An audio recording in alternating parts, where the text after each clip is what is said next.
Hello everyone.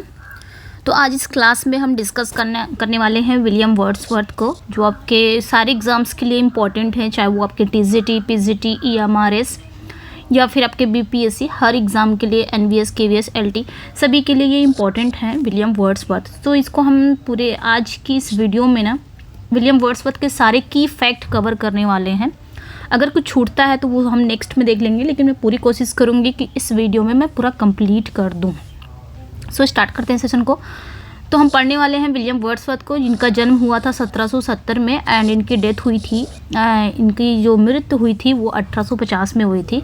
ये आपके William Wordsworth हैं। 7 अप्रैल 1770 को इनका जन्म होता है, इनका बर्थ होता है, ये आपने याद रखना है, इनका बर्थ होता है। एंड 23 अप्रैल 1850 में इनकी डेथ होती है, ये आपने याद रखना है। ओके, ये लेक पोएट के लिए जाने जाते हैं, रोमांटिक पोएट के लिए जाने जाते हैं, नेचर पोएट के लिए जाने जाते हैं। पोएट ऑफ चाइल्डहुड की बात जब आए तो आप विलियम वर्ड्सवर्थ को याद करिएगा। बात जब लेक पोएट की आए, रोमांटिक पोएट की आए, नेचर पोएट की आए, पोएट ऑफ चाइल्डहुड, ये आपके विलियम वर्ड्सवर्थ ही हैं। तो ये आपने ध्यान रखना है। ओके, आगे हम देखेंगे इनके कुछ की फैक्ट हैं बहुत ही इंपॉर्टेंट। सबसे पहले आपका की फैक्ट आता है William Wordsworth was born in, कब पैदा हुए थे, तो 7 अप्रैल 1770 में इनका जन्म होता है, ये याद रखना है।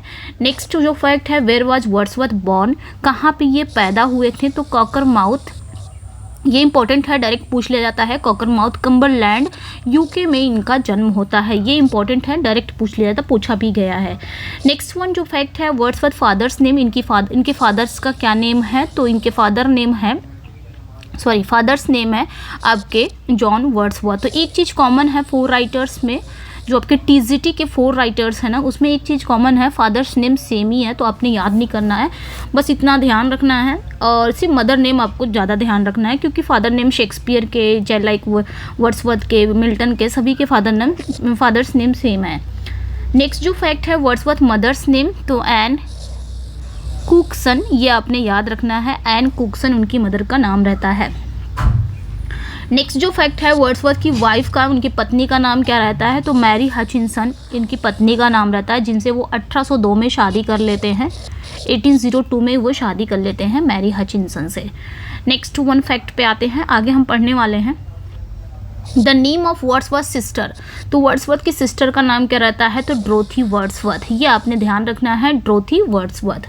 नेक्स्ट जो है, वर्ड्सवर्थ अपॉइंटेड पोएट लॉरियाट इन, तो वर्ड्सवर्थ को पोएट लॉरियाट कब बनाया गया था, तो 1843 में ये पोएट लॉरियाट बन गए थे। कब, जब रॉबर्ट शाउदे, 1843 में रॉबर्ट शाउदी भी पढ़ सकते हैं इसको आप, रॉबर्ट शाउदे की डेथ हो जाती है, और रॉबर्ट शाउदी की डेथ हो जाती है 1843 में। देन वर्ड्सवर्थ को अपॉइंट किया जाता है, पोएट लॉरियाट बनाया जाता है।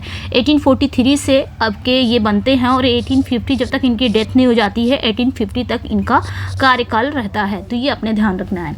वर्ड्सवर्थ हो गए, Coleridge, Southey are famous as the poets, ये तीनों किस में आते हैं, लेक डिस्ट्रिक्ट पोएट में। पूछ लिया जाएगा कि लेक डिस्ट्रिक्ट जो ग्रुप है, लेक डिस्ट्रिक्ट पोएट में कौन कौन से राइटर आते हैं, तो आपके William Wordsworth, S T. Coleridge and Robert Southey, तीनों राइटर्स को ही कहा जाता है लेक डिस्ट्रिक्ट पोएट कहा जाता है। ओके, नेक्स्ट वन पे आते हैं, वर्ड्सवर्थ डाइड इन, इनकी डेथ कब होती है वर्ड्सवर्थ की, तो 23 अप्रैल 1850 में इनकी डेथ हो जाती है, ये आपने ध्यान रखना है। ओके, बहुत सारी चीज़ें, ये 1850 बहुत ही इंपॉर्टेंट है, और ये 1850 के बाद ना, 1850 में पोएट लॉरियाट कौन बनते हैं, जब इनकी डेथ हो जाती है तो पोएट लॉरियाट 1850 में आपके टेनिसन बनते हैं, टेनिसन बनते हैं, और उनका आई थिंक कार्यकाल 1892 तक रहता है, 1850 से 1892 तक रहता है। टेनिसन की बात कर रही हूँ, अल्फ्रेड लॉर्ड टेनिसन की।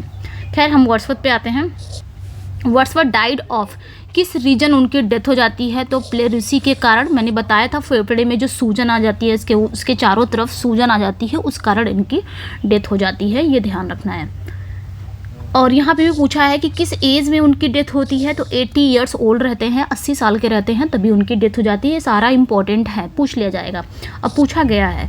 इनको बरीड कहाँ किया गया था, तो ग्रासमेयर चर्च यार्ड में इनको बरीड किया गया था, दफनाया गया था, ये आपने ध्यान रखना है।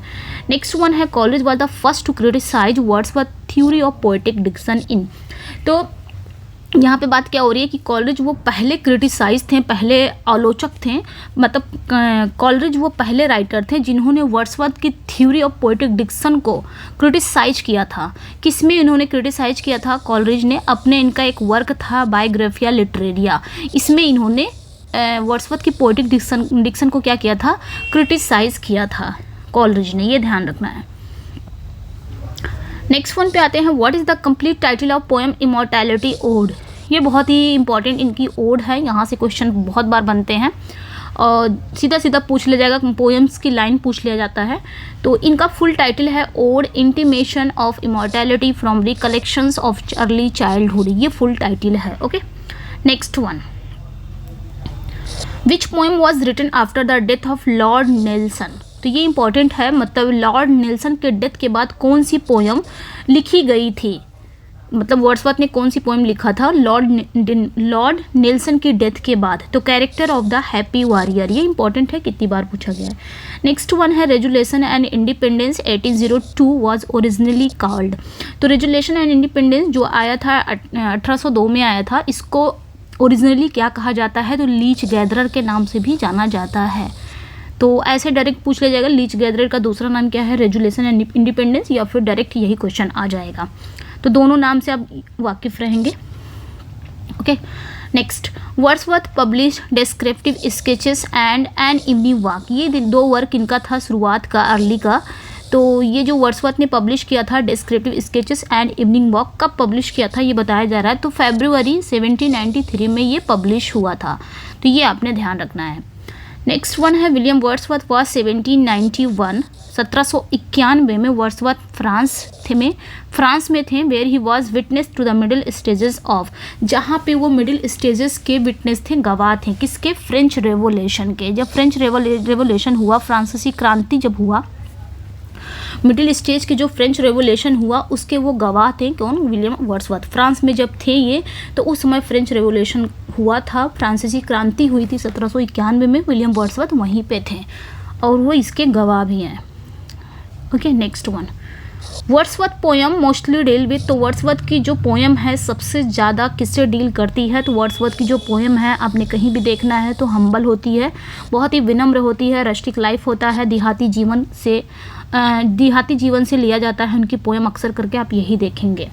नेक्स्ट वन है, the girl in solitary reaper. Solitary reaper में जो गर्ल है वो गा रही है, किस लैंग्वेज में गाती है? तो अर्थ लैंग्वेज में गाती है, जिसे गैलिक कहा जाता है। सीधा सीधा क्वेश्चन आया है ये। Okay, next one, the solitary reaper was compose after a tour of Scotland in 1805 published in. तो सॉलिटरी रीपर उन्होंने कब कंपोज किया था? वो स्कॉटलैंड के टूर पे गए थे 1805 में स्कॉटलैंड के टूर पे गए थे 1805 में। उसके बाद इन्होंने सॉलिटरी रीपर को कंपोज किया था, लिखा था। बात पूछी जा रही है कि पब्लिश कब हुआ था? तो 1807 में पोएम्स इन 2 वॉल्यूम्स में ये पब्लिश हुआ था। In the poem she was a phantom of delight, ये इंपॉर्टेंट है, 1 minute, sorry, in the poem she was a phantom of delight. ये जो इनकी पोएम है वर्ड्सवर्थ सेलिब्रेट, इसमें वर्ड्सवर्थ क्या सेलिब्रेट करते हैं? तो उनकी वाइफ मैरी को ये सेलिब्रेट करते हैं। She was a phantom of delight, ऐसा कहा जाता है कि अपने वाइफ के लिए ही लिखे हैं, मैरी के लिए, और इसमें ये सेलिब्रेट करते हैं अपनी वाइफ को याद करके। Next one, the excursion dated 1814 marks the beginning of. Excursion का डेट कब है? 1814 में कहा जाता है कि ये आया है, किसकी शुरुआत का ये प्रतीक है? तो decline of Wordsworth poetic genius. तो वर्ड्सवर्थ की जो पोएटिक जीनियस का डिक्लाइन की शुरुआत का ये प्रतीक है, मार्क्स है एक्सकर्जन 1814 में, याद रखना है। दिस विल नेवर डू, ऐसा नहीं हो मतलब this will never do, who made the comment about excursion. Excursion के बारे में ये किसने कहा है, ये कॉमेंट किसने कहा है? दिस विल नेवर डू, ये बताना है कि ऐसा कभी नहीं चलेगा। ऐसा कमेंट एक्सकर्जन के बारे में जेफरी ने कहा है, तो ये आपने ध्यान रखना है, इंपॉर्टेंट है ये। चलिए नेक्स्ट वन है, her eyes as stars of twilight fair. मतलब जो उसकी आंखें हैं वो ट्विलाइट फेयर सितारों, मतलब गोधिल के सितारों की तरह हैं, ट्विलाइट फेयर की तरह हैं। ट्विलाइट फेयर का जो स्टार्स है उसकी तरह है, like twilights too her dusky hair, मतलब जो ट्विलाइट्स की तरह भी है और उसके जो सांवले बाल भी उसी की तरह है। ये लाइनें कहाँ पे आती हैं? तो she was a phantom of delight जो इन्होंने लिखी थी। सी वॉज यहाँ पे इन्होंने मैरी को ही कहा है, क्योंकि इस पोएम में वो सेलिब्रेट करते हैं अपनी वाइफ मैरी को। तो ये लाइनें इसी की है, ध्यान रखिएगा ये लाइन को। Next one, but she is in her grave and oh the difference to me, this lines appear in, ये लाइनें कहाँ पे आती है? लेकिन वो अपनी कब्र में है और बहुत ही अफसोस हो रहा है, द डिफरेंस टू मी, मेरे लिए ये फ़र्क है। ये लाइनें कहाँ पे आती हैं? तो she dwelt among the untrodden ways में ये लाइनें आती हैं आपके। नेक्स्ट वन पे आते हैं, Wordsworth lived for 50 years among the, तो वर्ड्सवर्थ मतलब वर्ड्सवर्थ 50 वर्षों तक किसके बीच में रहें, कहाँ रहें? तो कम्बरलैंड डेल्स मैन में वो रहें, ये ध्यान रखना है। सी गिव मी आइज़, उसने क्या किया? उसने मुझे आंखें दी। सी गिव मी ईयर्स, उसने मुझे कान दिए। And humble cares and delicate fears, और उसने मुझे बहुत ही विनम्र देखभाल की, मेरी डेलिकेट फियर्स, नाजुक भय दिए, मतलब उसने मेरी बहुत ज़्यादा ख्याल रखा। A heart the fountain of sweet stars, एक दिल दिया मीठे आंसू और प्यार। And love and hope and joy, these lines are in references to, ये लाइनें किसे रेफरेंस की जा रही है, किसके संदर्भ में है या किसके रेफरेंस में है ये लाइनें? तो इनके सिस्टर डोरोथी वर्ड्सवर्थ के हैं। ओके, ये ध्यान रखना है ये लाइनें। चलिए आगे देखते हैं। She dwelt among the untrodden ways, ये मैं ऐसे कर दे रही हूँ। नेक्स्ट आपका है strange fits of passion, have I known, पूरा यहाँ तक है, have I known. A slumber did my spirit seal and 3 years she grew in sun and shower are the 4 poems of William Wordsworth. ये 4 poem, Lucy poem की बात हो रही है, जो लूसी पोएम्स उनकी 5 poems हैं। तो विलियम वर्ड्सवर्थ की ये 4 poems आई हैं। ये कब आई हैं? 1798 के करीब ये चारों पोएम आई हैं इनकी। तो वर्ड्सवर्थ की लूसी पोएम से हैं ये। 1 poem वॉज एडेड लेटर इन 1801, एक पोएम बाद में इसमें ऐड किया था, 1801 में ऐड किया गया था। विच वन, वो कौन सी है ये बताना है। तो I travelled among unknown main, ये ध्यान रखना है, ये लास्ट में 1801 में जुड़ा था। बाकी ये 3 पोएम इनकी 1798 के करीब आई थी, 1798 1800 के करीब आई थी ये पोएम, और ये अपने ध्यान रखना है, ये लास्ट पोएम इनकी थी, ये ऐड किया गया था 1801 में, और ये लूसी पोएम के नाम से जानी जाती है। लूसी पोएम्स में 5 पोएम्स हैं, ये आपकी यहीं पे है। ओके, ये ध्यान रखना है। नेक्स्ट वन है, for his poem immortality ode Wordsworth is indebted to, तो अपनी पोयम, यहाँ पे बात क्या हो रही है कि अपनी पोयम इमॉर्टैलिटी ओड में वर्ड्सवर्थ किसके इंडेट है, मतलब किसके कर्जदार है, ये बताना है किसके कर्जदार है वो। तो वॉन के द रिट्रीट, वॉन का एक वर्क है द रिट्रीट, उसी के वो कर्जदार है। ठीक है, चलिए आगे देखते हैं। The only love sonnet of Wordsworth is, तो वर्ड्सवर्थ ने एक ओनली लव सोनेट एक लिखा है, सिर्फ एक उन्होंने लव सोनेट लिखा, वो कौन सा है? वाई आर्ट दाउ साइलेंट, ये इनका लव सोनेट है, ये ध्यान रखना है। ओके, ये इनका लव सोनेट है। नेक्स्ट वन पे आते हैं, which is Wordsworth first volume of poetry, तो वर्ड्सवर्थ की पहली वॉल्यूम ऑफ पोइट्री कौन सी है? डिस्क्रिप्टिव स्केचेस, जिसको 1793 में पब्लिश कराया था फैब में, अभी हमने ऊपर पढ़ा है। We are laid sleep in body and become a living soul. These lines appear in, ये लाइनें कहाँ पे आती हैं? These we are laid sleep, तो ये लाइनें आपकी टिंटन एबे में, ओके, ये लाइनें आपकी टिंटन एबे में आती हैं, ध्यान रखना, ये इंपॉर्टेंट है, पूछ लिया जाता है, सीधे सीधे क्वेश्चन आता भी है। Next one, Wordsworth best work was done between the years, तो वर्ड्सवर्थ के बेस्ट वर्क कब लिखे गए थे, किस ईयर्स के बीच में? 1798 एंड 1808 के बीच में लिखे गए थे। When he was under the influence of, जब वो किसके प्रभाव में थे, ये बताना है, वो किसके प्रभाव में थे? तो एस.टी. कॉलरिज के प्रभाव में थे, और 1798 और 1808 के बीच में इनके सबसे बेस्ट वर्क लिखे गए थे। Okay, next one, Who calls Wordsworth one of giants of English poetry, ये किसने वर्ड्सवर्थ को कहा है कि इंग्लिश पोइट्री के जायंट में से एक हैं, ये इंग्लिश पोइट्री के जायंट्स में से ये एक हैं, ऐसा किसने कहा है, ये बताना है। तो जेसी रैनसन ने कहा, ये मैंने पूछा था कम्युनिटी में भी, जेसी रैनसन ने कहा है, इम्पोर्टेंट है। नेक्स्ट वन है यहाँ पे, the prelude undoubtedly places Wordsworth the revolutionary, Wordsworth the man, Wordsworth the poet and finally Wordsworth the high priest of nature, whose opinion is this. मतलब जो प्रील्यूड है निसंदेह वो प्लेस है, वर्ड्सवर्थ रिवोल्यूशनरी है, वर्ड्सवर्थ वो मैन है, Wordsworth एक पोएट है, finally Wordsworth high priest of nature है। ऐसा किसका विचार है? तो प्रोफेसर हर्बर्ट रेड का विचार है about Wordsworth. Okay, next one, in which poem Wordsworth called a child best philosopher might profit cheer blessed। तो वर्ड्सवर्थ की किस पोयम में कहते हैं a child best philosopher might profit cheer blessed? Wordsworth ऐसा किस पोयम में कहते हैं, ये बताना है। तो राइट आंसर यहाँ पे क्या हो जाएगा? इमॉर्टैलिटी ओड की ये लाइनें हैं, ये इंपॉर्टेंट लाइन है। ये भी मैं जितनी भी लाइनें हैं ना आपके टिंटन एबे, स्पेशली टिंटन एबे, इमॉर्टैलिटी ओड, यहाँ से सीधा सीधा क्वेश्चन पूछ लिया जाए। क्वेश्चन नहीं पूछा जाता तो आपकी लाइनें ही पूछ ली जाएंगी। तो आपको लाइनें वहाँ पे क्या करना है, इंपॉर्टेंट करना है, वो आपको क्लियर करना है। Proteus is Greek. प्रोटियस जो है वो एक ग्रीक सी गॉड है, who can assume different shape, जो अलग अलग शेप अज्यूम कर सकते हैं। जो प्रोटियस हैं ये याद रखना है। The world is too much के हैं ये लाइनें, यहाँ पे देखिए है इसमें।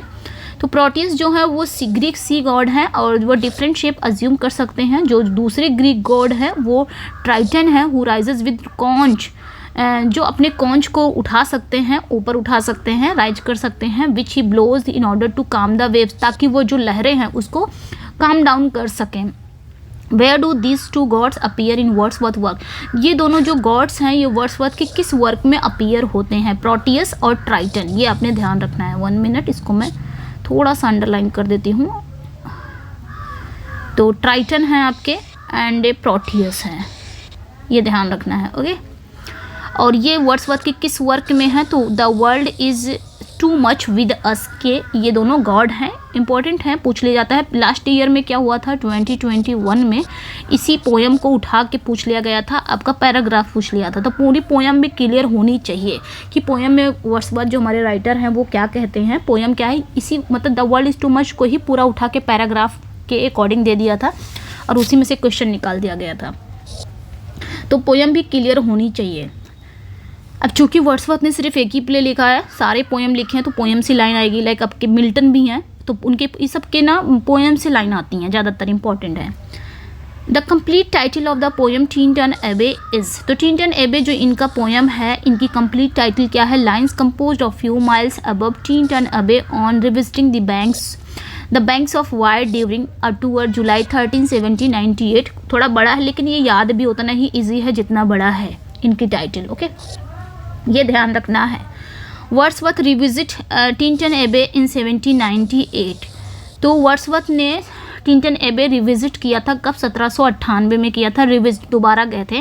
व्हेन ही विजिट टिंटन एबे फर्स्ट टाइम, तो वह फर्स्ट टाइम टिंटन एबे कब गए थे? तो 1793 में गए थे। 1793 में वो पहली बार टिंटन एबे गए थे, ठीक 5 साल बाद वो 1798 में रिविजिट किए थे।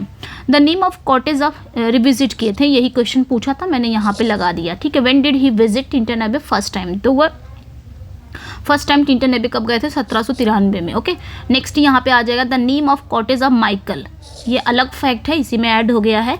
तो माइकल के कॉटेज का नाम क्या है? The evening star. ठीक है, माइकल के कॉटेज का नाम क्या है? इवनिंग स्टार है। और माइकल की वाइफ का नाम क्या है? ईशा। ये आपने ध्यान रखना है। माइकल के ये तो वाइफ का नाम हो गया ईशा, पूछ लिया जाता है, इंपॉर्टेंट है। और माइकल के बेटे का नाम, सन का नाम क्या है? तो ल्यूक। ये आपने ध्यान रखना है, माइकल से इतना क्वेश्चन पूछ लिया जाता है तो ध्यान रखना है। नेक्स्ट वन है what is the subtitle of the prelude. Prelude का सबटाइटल क्या है? तो growth of a poets mind. ये प्रील्यूड का सबटाइटल है। ऐसा कहा जाता है कि ये दिया किसने है इस टाइटल को? डोरोथी वर्ड्सवर्थ ने दिया है। ऐसा कहा जाता है कि डोरोथी वर्ड्सवर्थ ने दिया है ये growth of poets mind. Prelude को जब इन्होंने लिखा था विलियम वर्ड्सवर्थ ने, तो इसका टाइटल उन्होंने अ पोएम टू कॉलरिज दिया था, अ पोएम टू कॉलरिज दिया था। बताते जा रही हूँ, सारे ही फैक्ट इंपॉर्टेंट है, इसलिए मैं यहाँ पे लिख दे रही हूँ, जो भी नहीं इसमें मेंशन है वो मैं लिख दे रही हूँ। तो प्रिल्यूड को जब वर्ड्सवर्थ ने लिखना स्टार्ट किया तो उन्होंने इसको टाइटल क्या दिया था, अ पोएम टू कॉलरिज। अब प्रिल्यूड बाद में 1850 में जब ये पब्लिश हुआ था 1850 में, तो इनकी वाइफ ने, मैरी हचिंसन ने प्रिल्यूड दिया था ये टाइटल। ओके, और इसका सब title growth of a poets mind, ऐसा कहा जाता है कि डोरोथी वर्ड्सवर्थ ने दिया था, गिवन बाय डोरोथी वर्ड्सवर्थ, ये याद रखना है। नेक्स्ट वन पे आते हैं। Wordsworth publish lyrical ballads in collaboration with ST. Coleridge. आगे यहाँ पे वर्ड्सवर्थ ने लिरिकल बैलेड्स को पब्लिश कराया था, कोलैबोरेशन में कराया था। तो किसके कोलैबोरेशन में कराया था, तो एस.टी. कॉलरिज यानी कि सैमुअल टेलर कॉलरिज, ये ध्यान रखना है। नेक्स्ट वन है यहाँ पे, no nightingale did ever chant more welcome notes to weary bands of travellers in some shady hunt among Arabian sands. The above mentioned lines are from, ये लाइनें कहाँ पे आती है कि कोई भी नाइटिंगेल इतना अच्छा नहीं गा सकेगी। No nightingale did ever chant more welcome note to weary band, तो ये सॉलिटरी रीपर की लाइन है, इंपॉर्टेंट लाइन है ये, यहाँ पे भी मैं लगाना चाहूँगी, ऐसे सीधे सीधे आ जाता है क्वेश्चन। चलिए, ये सारा ही इंपॉर्टेंट है जितना भी मैं करा रही हूँ। ओके, नेक्स्ट पे आते हैं। Bliss was it that dawn to be alive but to be young was very heaven, this occurs in a poem. किस पोएम में ये लाइनें आती हैं, तो फ्रेंच रेवोल्यूशन में ये लाइनें आती हैं, ध्यान रखना है ये। ओके, फ्रेंच ब्लिस बहुत इंपॉर्टेंट है, ये आया भी है ये लाइनें, और ये इंपॉर्टेंट भी है। लाइनें बहुत इंपॉर्टेंट हो जाती हैं विलियम वर्ड्सवर्थ की बात आएगी तो। मिल्टन और विलियम वर्ड्सवर्थ की लाइनें बहुत इंपॉर्टेंट हैं। द प्रिल्यूड इज़ इन, तो प्रिल्यूड कितनी बुक्स में है, 14 बुक्स में। 1850 में ये पब्लिश होता है 14 बुक्स के साथ, और 1805 में ये 13 बुक के साथ आता है, ये अपने ध्यान रखना है, 13 बुक के साथ prelude. Okay, next, Wordsworth the borderers के comes under the category of, तो वर्ड्सवर्थ का जो एकमात्र प्ले है, एकमात्र इनका प्ले है, ये है क्या, तो वर्ड्स ट्रेजेडी है, ये एक वर्ड्स ट्रेजेडी है। आगे हम इसके बारे में पढ़ेंगे। Who refers William Wordsworth as an ever enduring man, ये क्वेश्चन सीधा सीधा आ गया था आपके 2021 में आया था टीजीटी के 2021 में सीधा क्वेश्चन आ गया था कि एवर इंड्यूरिंग मैन वर्ड्सवर्थ को किसने कहा है, तो एस.टी. कॉलरिज ने कहा है। किस में कहा है, एस.टी. कॉलरिज का एक वर्क है William Wordsworth, I think 2 Wordsworth ऐसे कुछ वर्क है इनका, 2 वर्ड्सवर्थ ही ले लेते हैं। वर्ड्सवर्थ इनका वर्क है, इनका खुद का वर्क है एस.टी. कॉलरिज का, उसमें उन्होंने इनको कहा है एवर एंड्यूरिंग मैन, ये ध्यान रखना है आपको, ठीक है। इनका वर्क है विलियम वर्ड्सवर्थ। विलियम वर्ड्सवर्थ नहीं है तो वर्ड्सवर्थ ही होगा, मुझे इतना अभी क्लियर नहीं है, तो मैं इसको क्लियर करके ही बता दूंगी आप लोग को, क्योंकि डाउट में रखना कोई मतलब नहीं है, क्वेश्चन को बिल्कुल भी फैक्ट को डाउट में रखना नहीं है। इसको मैं नेक्स्ट में क्लियर कर दूंगी। एस.टी. कॉलरिज का मुझे क्लियर यहाँ पे याद नहीं आ रहा है, तो वर्ड्सवर्थ ही है इनका वर्क, उसमें इन्होंने कहा था। खैर मैं क्लियर कर दूंगी इसको, डाउट करने का कोई मतलब नहीं है, यहाँ पे डाउट में रखने का कोई मतलब नहीं है, क्योंकि यहाँ से आपके एक क्वेश्चन बनते हैं, अगर डाउट में रहेंगे तो वो 4 नंबर चला जाता है। Which are the 2 words that are solitary reaper is compared to in poem the solitary reaper, तो यहाँ पे बात क्या हो रही है, यहाँ पे बात क्या हो रही है कि 2 बर्ड्स हैं सॉलिटरी रीपर में, 2 बर्ड्स हैं जो सॉलिटरी रीपर में कंपेयर की जाती है। सॉलिटरी रीपर पोएम है, उसमें 2 बर्ड्स, 2 चिड़ियों की कंपैरिजन की जाती है। वो 2 चिड़ियाँ कौन कौन सी हैं, तो नाइटिंगेल एक है, एक कुकू है, ये आपने ध्यान रखना है। 2 चिड़ियों की इसमें बात वर्ड्सवर्थ मेंशन किए हैं, कंपेयर कर रहे हैं।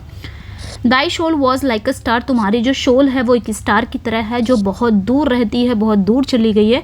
Whose soul is Wordsworth referring here, यहाँ पे वर्ड्सवर्थ किसके सोल की बात रेफर कर रहे हैं, तो मिल्टन की, टू मिल्टन इसे आप बोल सकते हैं, टू मिल्टन, ठीक है, टू मिल्टन, जिसे आप लंदन 1802 नाम से जाना जाता है, लंदन 1802 के नाम से जाना जाता, तो यहाँ पे कंफ्यूज नहीं होना है। अच्छा, एक चीज़ यहाँ पे मैं कंफर्म करूँगी, 1 मिनट, यहाँ पे मैं एक चीज़, कन्फ्यूज़न बिल्कुल नहीं रखना है, 1 सेकेंड।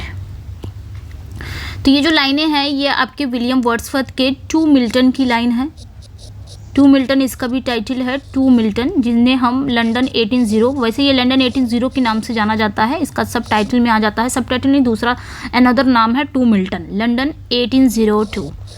ये आपके विलियम वर्ड्सवर्थ है। ओके, ये लाइनें उसी में आती हैं, बट यहीं पे मैं क्लियर करना चाहूँगी, एक टू मिल्टन भी वर्क है, टू मिल्टन एक किसका वर्क है, बिल्कुल कंफ्यूज नहीं होना है। टू मिल्टन एक वर्क है ऑस्कर विल्ड का, तो ये आपने ध्यान रखना है, ऑस्कर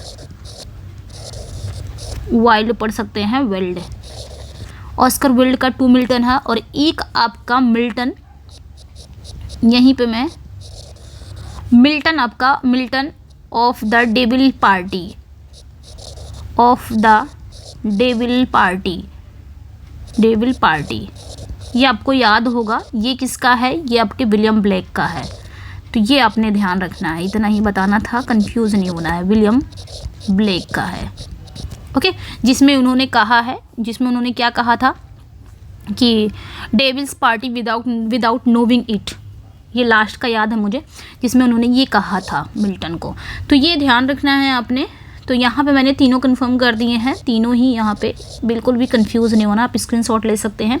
टू मिल्टन लंदन 1800 एक साथ आएगा, ये आपके विलियम वर्ड्सवर्थ का है। एक टू मिल्टन वर्क है, ये ऑस्कर विल्ड का है, टू मिल्टन, ये ध्यान रखना है। And Milton of the devil party इसका पूरा नाम है, वैसे ये मिल्टन करके सिर्फ आता है, बट इसका पूरा ये है ऑफ द डेविल पार्टी, ये विलियम ब्लैक का है, ये कंफ्यूज नहीं होना है। ओके, जिसमें इन्होंने कहा है मिल्टन को, टू मिल्टन, ये ऑस्कर विल्ड ने लिखा है। ये जब मैं मिल्टन पढ़ाऊंगी ना, तो उसमें ज़रूर इनका जो इन्होंने मिल्टन पे क्या कहा है, मिल्टन पे कौन सा कमेंट किया है, वो मैं बताऊंगी। खैर यहाँ पे बात वर्ड्सवर्थ की आ गई थी, सो मैंने सोचा यहाँ पे सारा ही बता दूँ। चलिए आगे बढ़ते हैं, बिल्कुल भी कन्फ्यूज़ नहीं होना है। नेक्स्ट वन जो आपका है, Milton thou shouldst be living at this hour, this line appears in, ये लाइनें पूछी गई थी, ये वाली आई थिंक ये वाली लाइन थी या ये वाली लाइन थी, ये भी आपके 2021 में आया था।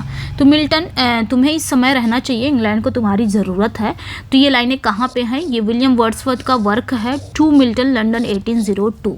तो टू मिल्टन कहीं पे भी आएगा तो लंदन 1800 आएगा, या लंदन 1802 आएगा तो इसको भी आपने इन ब्रैकेट में टू मिल्टन दिया रहेगा। तो कन्फ्यूज़ वहाँ पर कन्फ्यूज़ नहीं करेगा, ऐसे एग्जाम में नहीं आने वाले। नेक्स्ट वन है this sea that bares her bosom to the moon, ये लाइनें, this line is in the, ये लाइनें कहाँ पे आती हैं, the world is too much with us की ये लाइनें हैं, this sea the bares her bosom to the moon. तो ये आपने ध्यान रखना है।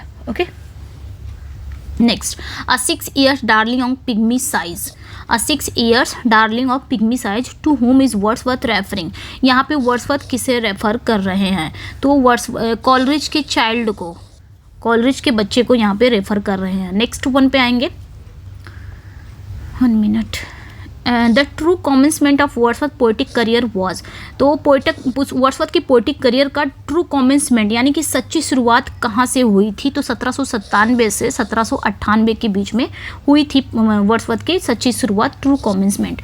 Little we see nature that is ours, हम नेचर में बहुत कम देखते हैं जो हमारा है, ऐसा किसने, sorry, the above lines has been quoted from, ये लाइनें कहाँ से ली गई हैं, तो the world is too much with us से ली गई है, ये भी इनकी पोयम है। Next one, a sense sublime of something of more deeply interfuse, the words given above occur in, ये लाइनें कहाँ पे आती हैं, तो क्लिंटन एबे में ये लाइनें आती हैं, इंपॉर्टेंट है। Next one, who succeeded Robert Southey as the poet laureate of England, तो रॉबर्ट साउदी के बाद किसे पोएट है, इंग्लैंड का पोएट लॉरियट बनाया जाता है, तो विलियम वर्ड्सवर्थ को। Who is interpreter of nature in many moods, किसने नेचर को मैनी मूड्स में इंटरप्रेट किया है, अलग अलग मूड्स में नेचर को इंटरप्रेट किया है, तो विलियम वर्ड्सवर्थ है। इन्हें नेचर पोएट कहा जाता है, वर्शिपर ऑफ नेचर पोएट भी कहा जाता है, वर्शिपर ऑफ नेचर भी कहा जाता है, तो ये ध्यान रखना है। ओके, नेक्स्ट है, यहाँ तक हो गया था। नेक्स्ट पे आएंगे हम, the prelude is said to be, the prelude को क्या कहा जाता है, spiritual and autobiography of Wordsworth, ठीक है, वर्ड्सवर्थ की spiritual autobiography. Who was Wordsworth great idol, तो वर्ड्सवर्थ के ग्रेट आइडल कौन है, महान आदर्श कौन थे, तो मिल्टन थे, जॉन मिल्टन साहब थे।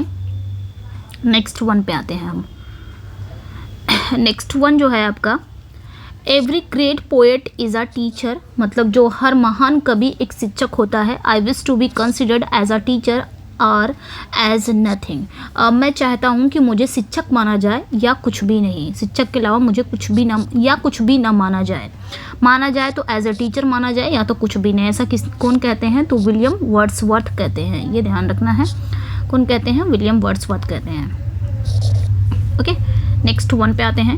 What was browning call about Wordsworth? तो रॉबर्ट ब्राउनिंग जो हैं वो विलियम वर्ड्सवर्थ को क्या कहते हैं? अ लॉस्ट लीडर, एक खोया हुआ लीडर। ये रॉबर्ट ब्राउनिंग का वर्क है अ लॉस्ट लीडर। ये अ लॉस्ट लीडर मतलब किसे कहा है उन्होंने? विलियम वर्ड्सवर्थ को कहा है। Next one, who calls Wordsworth a moral unique? तो वर्ड्सवर्थ को अ मॉरल यूनिक कौन कहता है? एक नैतिक मतलब एक नैतिक नपुंसक कौन कहता है? यूनिक। शैली, पीबी शैली कहते हैं। नेक्स्ट वन है, who calls Wordsworth one of chief glories of English poetry?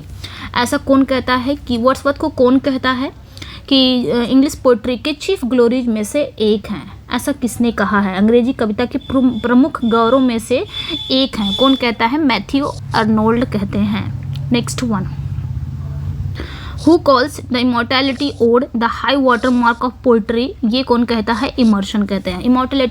Immortality ode को high water mark of poetry important है, ये पूछा भी गया है। High water mark of poetry कौन कहता है? तो R.W. इमर्शन कहते हैं।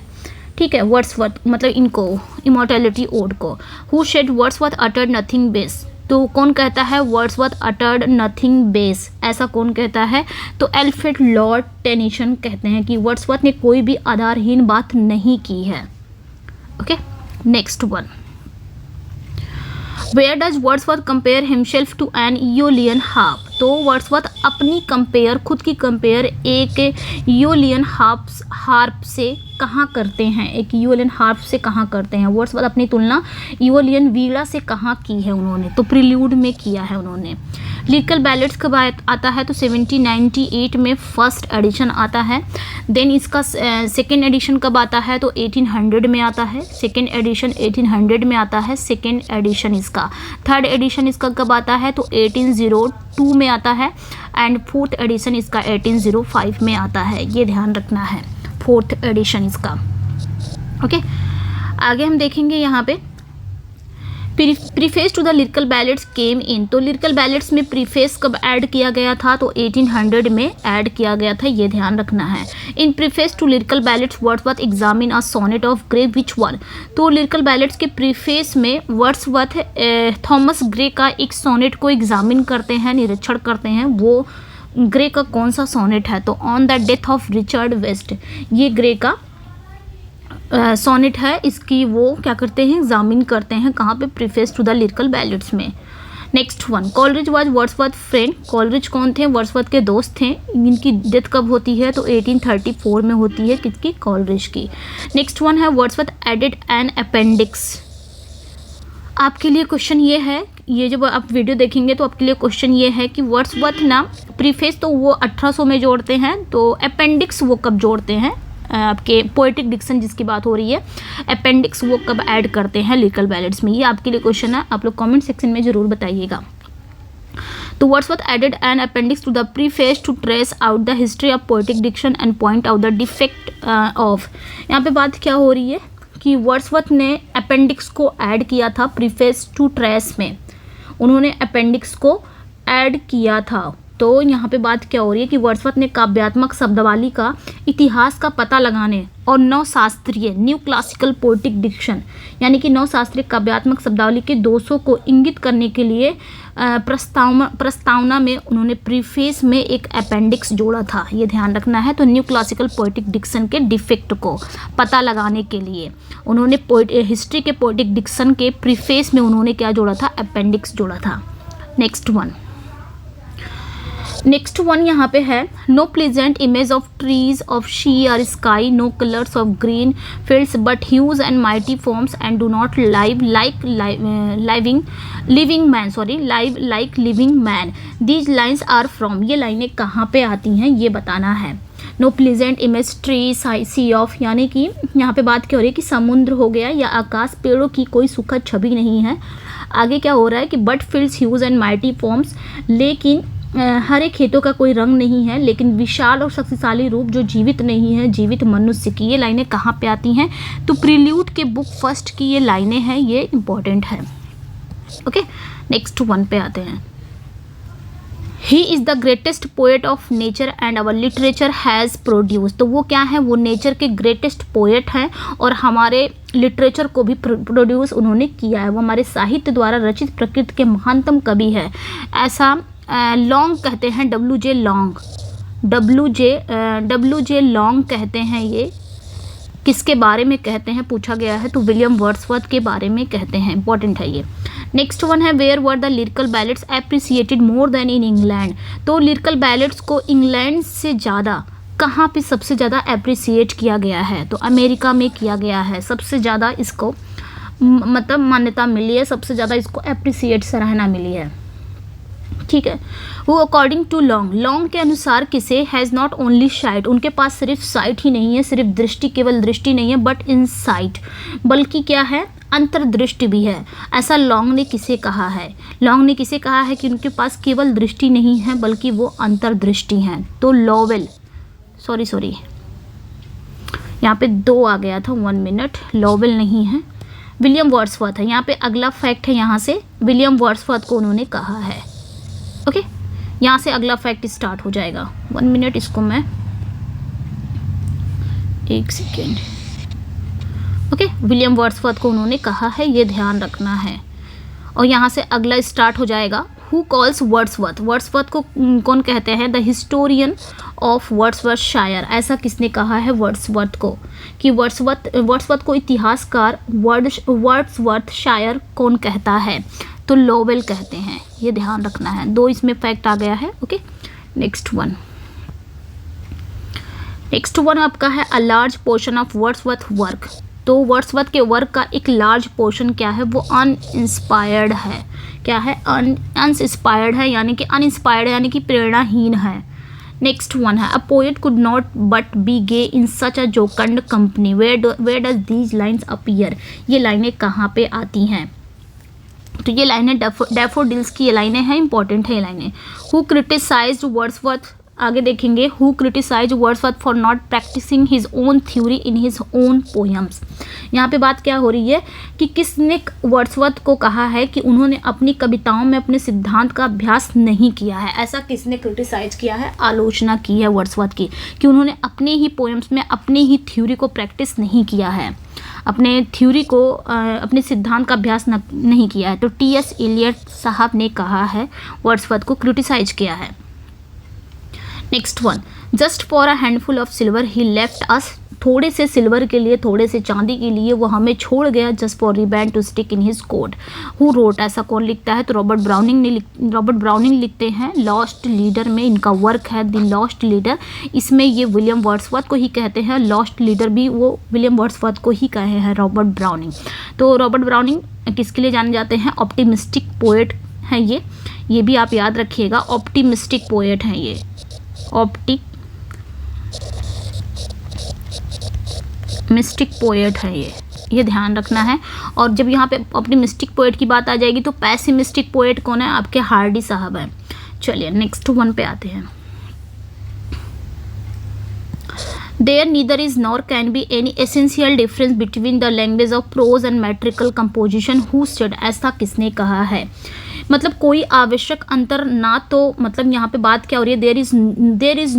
There is nor can be any essential difference. कोई भी एसेंशियल, कोई भी आवश्यक अंतर नहीं है। किसके बीच नहीं है? प्रोज की लैंग्वेज और मेट्रिकल कंपोजिशन के बीच में कोई भी अंतर नहीं है। हिंदी की बात अगर करें तो प्रोज को हम हिंदी में गद्य बोलते हैं। मेट्रिकल कंपोजिशन की बात अगर कहें तो छंद की भाषा की बात हो रही है कि गद्य हो गया, गद्य की भाषा हो गई, या फिर आपके मेट्रिकल छंद मतलब छंद में कोई भी अंतर, एसेंशियल डिफरेंस नहीं है, ऐसा विलियम वर्ड्सवर्थ कहते हैं। Okay, next one, the still sad music of humanity. ये बहुत ही इंपॉर्टेंट लाइन है आपकी, इंपॉर्टेंट लगाना चाहूँगी यहाँ पे। तो यहाँ पे बात क्या हो रही है कि मानवता का अभी भी उदास संगीत है। This famous line is from, ये लाइनें कहाँ से ली गई हैं? तो टिंटन एबे से ली गई हैं। नेक्स्ट वन, अब यहाँ से ये आपका ख़त्म हो गया है। अब यहाँ से हम देखेंगे वर्ड्सवर्थ को। ओके,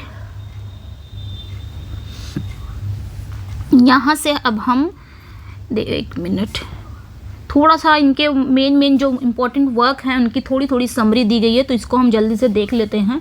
सबसे पहले इनका मेन वर्क है द एक्सकर्जन, इम्पॉर्टेंट है ये आपका 1814 में आया था। यहाँ पे मैंने दिया है being a portion of the recluse, ये रिक्ल्यूज का एक भाग है, मतलब ये रिक्ल्यूज का एक भाग होने के नाते 1814 में ये आया था। It is a long poem and intended to be the second part of the recluse. तो यहाँ पे बात क्या हो रही है कि द रिक्ल्यूज एक्सकर्जन जो है वो रिक्ल्यूज का एक भाग होने के नाते ये कविता के साथ है। ये किसके साथ है? कविता के साथ है, पोएम के। द रिक्ल्यूज का दूसरा भाग होने का इरादा, ऐसा कहा जाता है कि ये रिक्ल्यूज का दूसरा भाग है, दूसरी बुक है, ये ध्यान रख सकते हैं।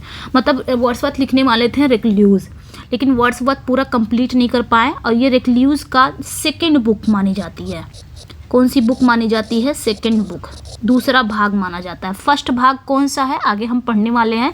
प्रिल्यूड इसका फर्स्ट भाग नहीं है, प्रिल्यूड बस एक प्रस्तावना है, ये आप याद रख सकते हैं।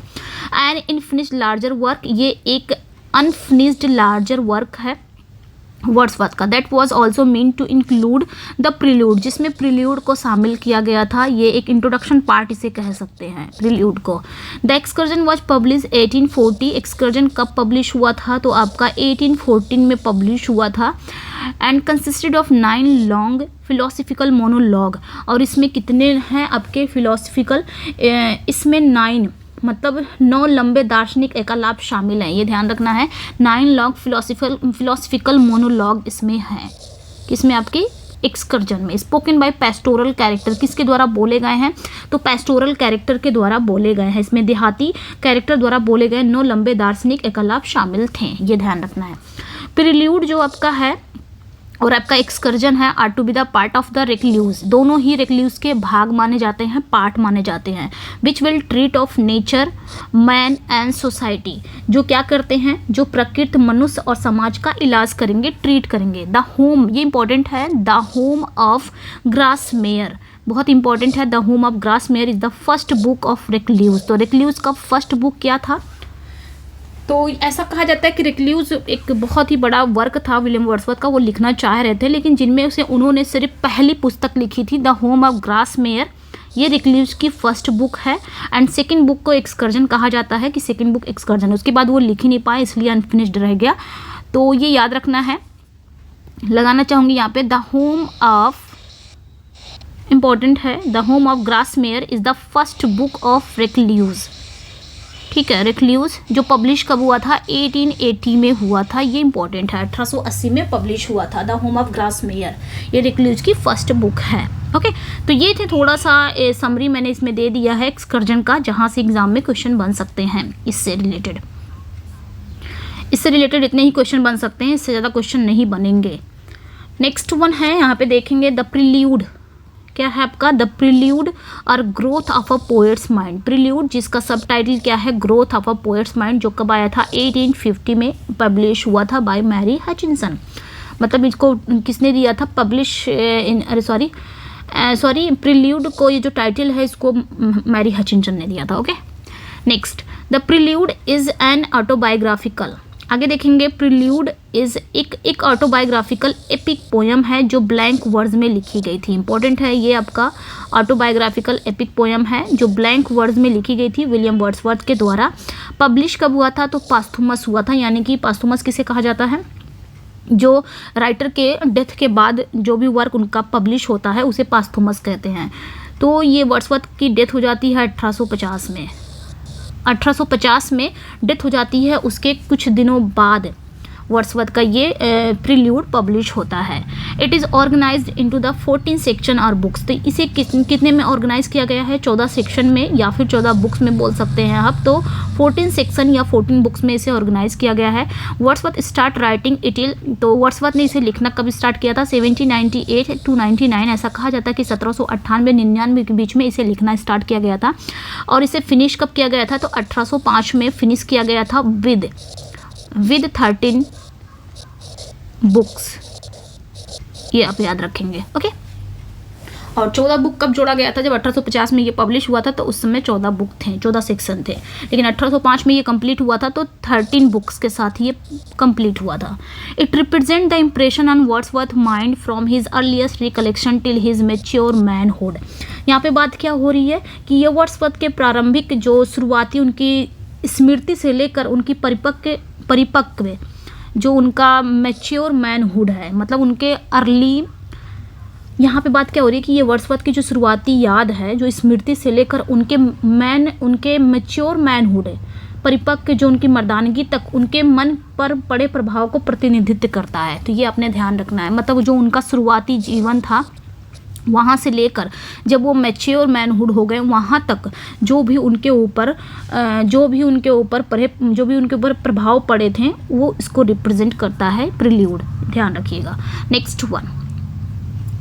नेक्स्ट वन आता है, नेक्स्ट इनका बहुत ही इंपॉर्टेंट है टिंटन एबे, बहुत इंपॉर्टेंट है ये टिंटन एबे।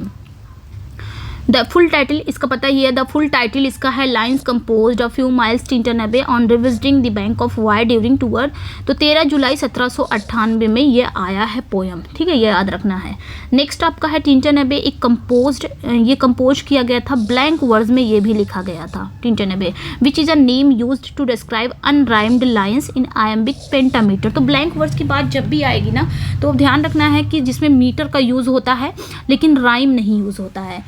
अनराइम्ड जो लाइनें होती हैं वो एक दूसरे से राइम नहीं करती हैं, अनराइम्ड होती हैं। और ये भी ध्यान रखिएगा जब ब्लैंक वर्ड्स आता है तो आयम्बिक पेंटामीटर में ज़रूर लिखा जाता है। कौन सा पेंटामीटर यूज़ किया जाता है? आयम्बिक पेंटामीटर, ये ध्यान रखना है। द सब्जेक्ट ऑफ टिंटन एबे is memory, specifically childhood memories, communion with natural beauty.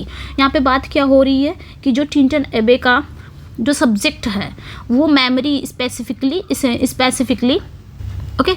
तो यहाँ पे बात क्या हो रही है, जो टिंटन एबे का सब्जेक्ट है वो विशेष रूप से क्या है? स्मृति है, यानी कि मेमोरी है। और क्या है? प्राकृतिक सुंदरता के साथ, नेचर ब्यूटी के साथ क्या है? बचपन की यादें हैं। तो टिंटन एबे में यही इसका सब्जेक्ट है, यही विषय है, दिखाया गया है। उनकी यादों को दिखाया गया है कि उन्हें याद है 1793 में वो गए थे तो कैसा टिंटन एबे का जो माहौल था, एटमॉस्फेयर था वो कैसा था, और जस्ट 5 साल के बाद जाते हैं तब कैसा रहता है जब वो एक मैन बन जाते हैं, मैनहुड में आ जाते हैं। ये सारी चीज़ें वो दिखाते हैं इसमें। वर्ड्सवर्थ विजिट द प्लेस 1793, मतलब 1798 में वो उस जगह पे गए थे और बाद में उन्होंने रिविजिट किया था 1793 में वो पहली बार गए थे, बाद में उन्होंने रिविजिट किया था 1798 में, after a gap of 5 years, 5 साल के बाद दोबारा गए थे। It contains Wordsworth complete philosophy and his views on nature. आगे क्या कहा जा रहा है कि इसमें वर्ड्सवर्थ के संपूर्ण दर्शन और प्रकृति पर उनके विचार शामिल हैं। उन्होंने पूरी कंप्लीट फिलोसफी अपनी दिखाई, इस नेचर पे जो भी उनका विचार था सब कुछ इसमें दिखाया उन्होंने। He sees a divine spirit a cell objects of nature. उन्होंने क्या किया? वह प्रकृति के कोशिका वस्तुओं में एक दिव्य आत्मा को देखते हैं। उन्होंने इस नेचर के सेल ऑब्जेक्ट्स में किसको देखा? एक डिवाइन स्पिरिट को देखा। नेचर को उन्होंने क्या कहा? Nature is a mother, guardian, nurse, moral teacher for him. उनके लिए नेचर क्या क्या है? एक मदर का भी काम करती है नेचर, उनके लिए मदर भी है, गार्जियन भी है, नर्स भी है एंड मॉरल टीचर भी है उनके लिए, ठीक है, उनके लिए है। चलिए तो ये चीज़ें टिंटन एबे में दिखाया गया है। नेक्स्ट वन पे आते हैं, थोड़ा समरी है जिससे बहुत ही हेल्प मिलने वाली है आप लोगों को। ओके, चलिए आगे देखते हैं। आगे है सॉलिटरी रीपर। ये जो सॉलिटरी रीपर ये भी बहुत इंपॉर्टेंट, सारे ही इंपॉर्टेंट पोएम मैंने इसमें लिए हैं जहाँ से आपके एग्जाम में क्वेश्चन बनते हैं। The poem seems to be more a vision than a piece of imagination. Okay, तो यहाँ पे बात क्या हो रही है, जो पोएम है सॉलिटरी रीपर, जो पोएम है वो कल्पना के टुकड़े से अधिक एक दृष्टि प्रतीत होती है। क्या कर रहा है कि इमेजिनेशन का जो टुकड़ा है वो एक विज़न प्रतीत होता है, उन्होंने एक विज़न देखा है। सॉलिटरी रीपर एक लिरिक है लेकिन कुछ क्रिटिक मानते हैं कि ये एक बैलेड भी है, तो दोनों ही यहाँ पे आप ध्यान रखेंगे। ओके, वैसे ये लिरिक माना गया था, बैलेड नहीं माना गया था, लेकिन अगर दोनों ही ध्यान रखिएगा, कुछ क्रिटिक का मानना है बैलेड, तो ये लिरिक है ये। अब पब्लिश कब हुआ था? 1807 में पब्लिश हुआ था, ये ध्यान रखना है। ओके ओके, इसमें क्या होता है? The poet orders his listener to behold and solitary Highland lass. Lass miss होता है गर्ल, ठीक है। यहाँ पे बात क्या हो रही है, जो पोएट है वो अपने लिसनर को, अपने श्रोता को ऑर्डर देते हैं, कहते हैं कि सुनो, बिहोल्ड, देखो, सॉलिटरी हाई लैंडलेस, जो सॉलिटरी अकेली जो लड़की है वो क्या कर रही है, रीपिंग, काट रही है, and singing by herself in a field, field में अकेली वो काट रही है और क्या गा रही है, अकेले वो फसल काटती है और गाते हुए देखा उन्होंने।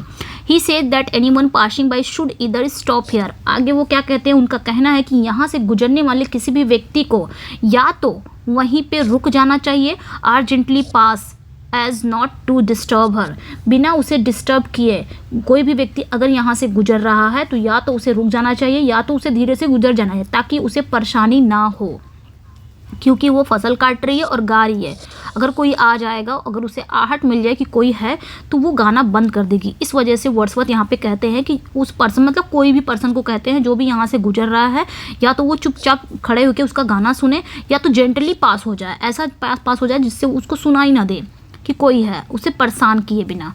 Poet listen to her song, poet क्या करते हैं, कभी क्या है, कभी उसके गीत को सुनते हैं, वाइल माउंटिंग अप द हिल, मतलब पहाड़ पे चढ़ते हुए वो उसके गीतों को सुनते रहते हैं। The music is my heart I bore, आगे क्या कहते हैं, जिस संगीत को मैंने अपने हृदय में शामिल कर लिया, धारण कर लिया, long after it was heard no more, और बहुत समय बाद फिर से सुनाई नहीं दिया। ओके, तो ये चीज़ें सॉलिटरी रिपर में वो बात करते हैं, बहुत ही इंपॉर्टेंट है ये भी पोएम, यहाँ से पूरी लाइनें पूछी गई हैं।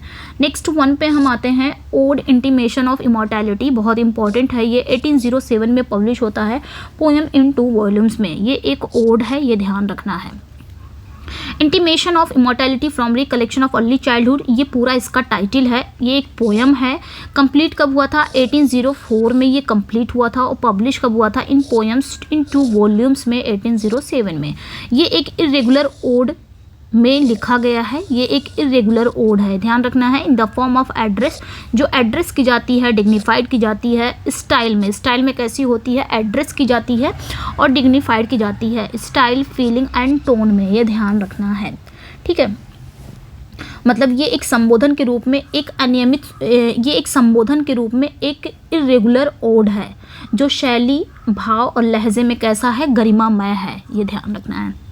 नेक्स्ट वन पे आते हैं, नेक्स्ट वन नहीं है, इसी में है। बात क्या हो रही है कि long title suggest the theme, इसमें जो लंबा शीर्षक है, जो लंबा टाइटल है, लॉन्ग टाइटल है, वो थीम को सुझाव देता है। क्या सुझाव देता है, the knowledge of the soul's immortality is based on the memories of childhood.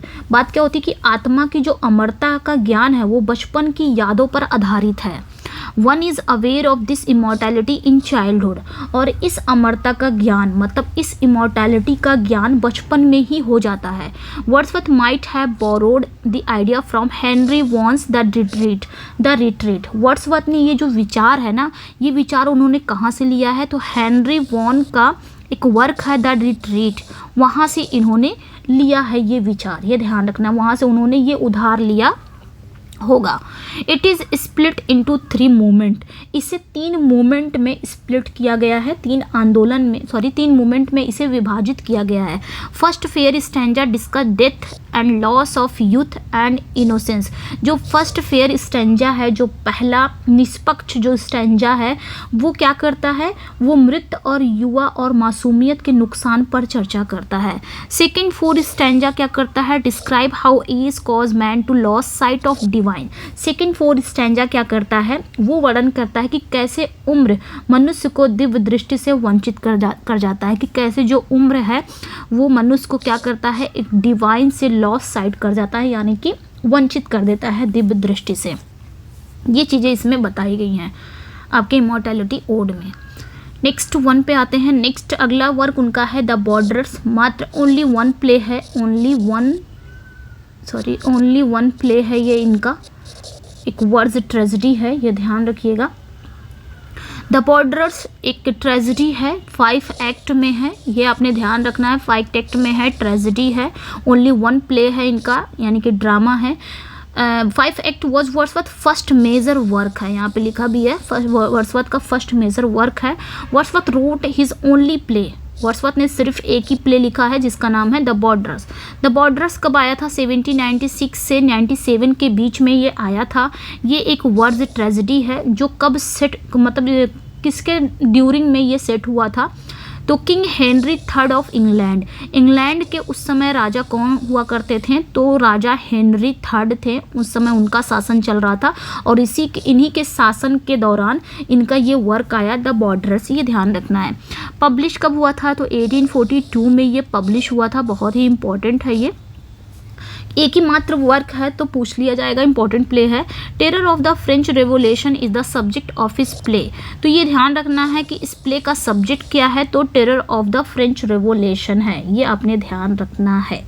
Okay, कि इस विषय का फ्रांसीसी क्रांति का आतंक ही इस प्ले का विषय है, सब्जेक्ट है। This play connect to the period, ये प्ले उस पीरियड को, उस अवधि से जुड़ा है, that Wordsworth spends in the lawless state of France during revolution, तो ये जो पीरियड है, ये जो प्ले है, ये उस पीरियड से जुड़ा है जो वर्ड्सवर्थ के क्रांति के दौरान फ्रांस के अराजक राज में बिताया था। उन्होंने क्रांति के दौरान फ्रांस के अराजक राज में बिताया था, उस समय ये प्ले उन्होंने लिखा था, ये अपने ध्यान रखना है।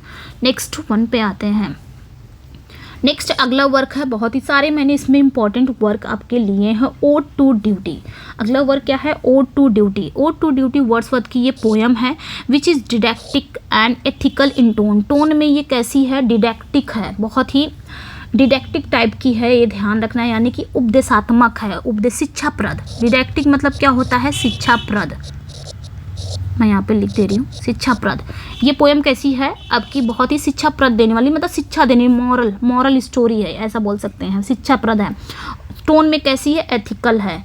एथिकल मीन्स क्या होता है, स्वर, जो स्वर में कैसी है, नैतिक है। तो ध्यान रखना है, ओड टू ड्यूटी इनकी पोएम है जो कैसी है, शिक्षाप्रद है, टोन में कैसी है, स्वर में कैसी है, शिक्षाप्रद है और एथिकल है, यानी कि नैतिक है। इट इज़ कंपोज 1805, ये पूरा सीधा सीधा पूछ लिया गया था, एग्जाम में आया था ये क्वेश्चन।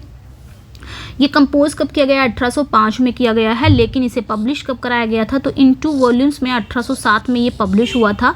द पोएम इज एक ओड है एड्रेस टू ड्यूटी, जो ड्यूटी को एड्रेस किया जाता है एज अ गॉडिस, एक गॉडिस के रूप में, एक देवी के रूप में कर्तव्य को संबोधित करके एक श्लोक है, ये एक ओड है, ये ध्यान रखना है।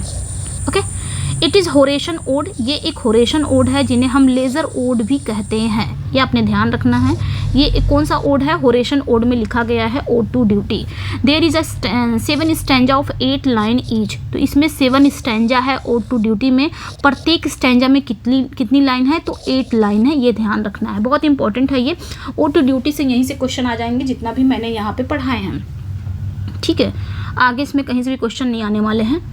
आगे हम देखेंगे यहाँ पे आगे क्या कहा जा रहा है।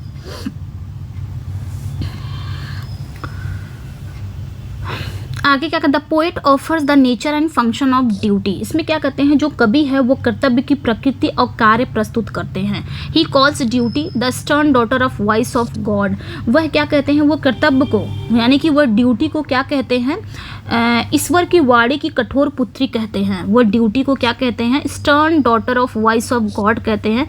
The metre in iambic tetrameter, metre कौन सा इसमें यूज़ हुआ है ये भी ध्यान रखना है, तो आयम्बिक टेट्रामीटर इसमें यूज़ हुआ है। Tetrameter of first 7 line of each stanza, तो प्रत्येक स्टैंजा में जो 7 लाइन, फर्स्ट 7 लाइन है वो टेट्रामीटर में यूज़ किया गया है। And 8 line is iambic hexameter, बहुत इंपॉर्टेंट है, मतलब इसमें 8 स्टैंड, मतलब इसमें बात क्या हो रही है कि इसमें आपका, इसमें 8 लाइन है, इसमें 8 लाइन है, 8 लाइन्स हैं, तो जो 7 लाइन है ना, जो 7 लाइन है इसमें वो किस में लिखा गया है, कौन से मीटर में यूज़ किया गया है, आयम्बिक टेट्रामीटर में, और जो लास्ट की आखिरी 8 लाइन है वो आयम्बिक हेक्सामीटर में यूज़ किया गया है। तो बहुत इंपॉर्टेंट हो जाएगा, इसको बिल्कुल भी भूलिएगा नहीं, यहाँ से क्वेश्चन बहुत सीधे सीधे पूछ ले जाते हैं। नेक्स्ट 1 पे हम आते हैं। अगला आता है रेक्ल्यूज। अब रेक्ल्यूज तो पढ़ना ही पड़ेगा। वर्ड्सवर्थ, आगे बात क्या हो रही है, रेक्ल्यूज की, तो वर्ड्सवर्थ विशेष अ पेन अ फिलोसफिकल पोयम। वर्ड्सवर्थ यहाँ पे क्या कहते हैं कि वर्ड्सवर्थ एक दार्शनिक कविता द रेक्ल्यूज लिखना चाहते थे, the recluse, but it remains unfinished, लेकिन ये क्या रह गई, लेकिन ये अधूरी रह गई। उन्होंने एक फिलोसफिकल पोयम लिखना चाहते थे द रेक्ल्यूज, लेकिन ये अधूरा रह गया। The home at Grasmere, the home at Grasmere is a first book of the recluse, the recluse का ये पहली पुस्तक है, पहली बुक है home at Grasmere, which first publish posthumously, जो ये भी पास्थुमसली पब्लिश हुआ था 1880 में, ये ध्यान रखना है।